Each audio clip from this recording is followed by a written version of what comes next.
LG X-Boom RNC9. 10 motivos para você nunca comprar essa caixa de som LG, na minha opinião. Que já indo direto ao assunto, começando aqui pelo painel. O visor deveria ter ficado aqui na parte da frente, porque você consegue operar ela aqui em cima, vendo com o visor aqui, e como ela tem controle, o visor ficando na frente facilitaria bastante para poder estar vendo o que você está fazendo nela pelo controle. Concorda comigo?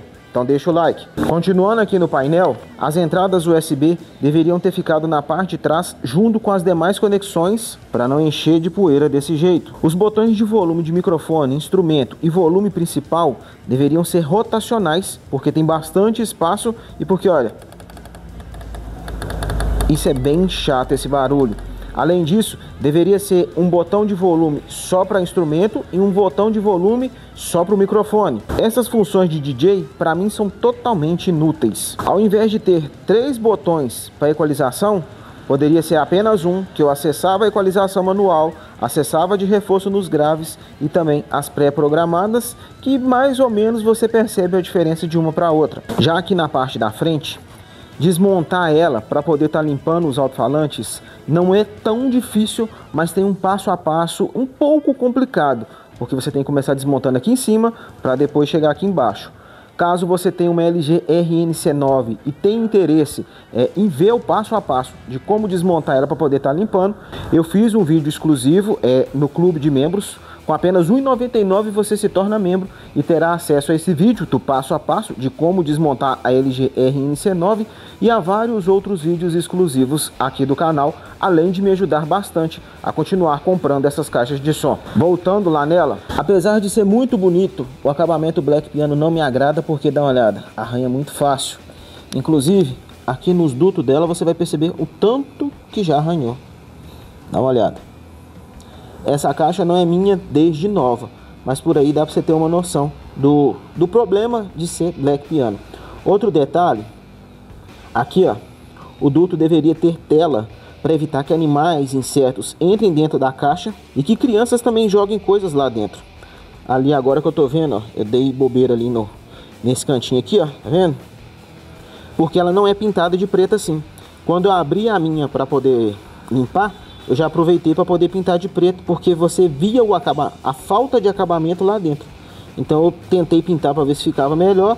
Assim, na luz tá dando para ver os detalhes, mas se apagar aqui o flash, ficou bem melhor. Outro detalhe, a altura dela para o chão não me agrada. E além disso, ela não tem rodinhas de transporte. Eu coloquei 4 rodinhas na minha para poder estar facilitando o transporte. Caso você tenha interesse em estar colocando na sua, eu vou deixar na descrição o link do anúncio das rodinhas igualzinha a essa que eu coloquei aqui na minha. Que por sinal, dá só uma olhada, bem mais fácil para poder estar transportando ela. E aí, já que a gente já começou a virar ela aqui, deixa eu virar para a parte de trás, para te mostrar o que eu não gosto aqui na parte de trás. Senti falta de uma conexão RCA, de preferência saída e entrada. Senti falta de talvez uma entrada e uma saída P2, porque aqui ela vai ter óptica e as duas para instrumento e microfone, mas também dá para alternar entre elas. A antena FM deveria ser coaxial, igual aquelas de TV, porque qualquer pedaço de fio serve como antena, porque esse conector estraga com muita facilidade. Inclusive, eu tenho antena da RNC9 para poder vender. Caso você tenha interesse, link aqui na descrição. E se você estiver precisando de antena FM para outra caixa de som, modelo torre ou mini system, é só me dizer aqui nos comentários que eu te mando o link direto do anúncio. Isso aqui foi eu que coloquei para poder estar colocando o cabo de alimentação dela, para ele não ficar solto no chão ou ter que colocar aqui em cima. Eu coloquei isso aqui. Isso é gancho de porta-treco, você colar na parede. Aí eu coloquei aqui para poder estar facilitando a tomada dela. Outro detalhe, eu não sei se interfere em alguma coisa na construção ou na acústica, o cabo de alimentação ficar aqui embaixo. Se interferir, é justificado ele ficar aqui embaixo. Agora, se não interferir, ficar aqui embaixo é desperdício de material, porque tem que descer cá de cima o fio para vir até cá embaixo, e fica ruim para quem vai ligar ela ter que ficar abaixando aqui para poder pegar. Por isso até que eu coloquei essa questão aqui em cima para facilitar. Então, se aqui embaixo não me agrada, e tá aqui gritante para mim a pior mancada da marca nessa caixa de som, que é esse aqui, pessoal. Dá uma olhada. Isso é feio demais, nossa senhora. Dá uma olhada, se tivesse vindo com esse material, virado aqui e entrado aqui, igual eu já vi em muitos mini systems da LG que eu já testei, teria ficado de longe mais bonito. Dá uma olhada que coisa feia. A caixa toda trabalhada, bacana, um design bonito. Você vê, tem até esse detalhe aqui na parte de trás que, se for olhar, não tinha necessidade, porque é na parte de trás.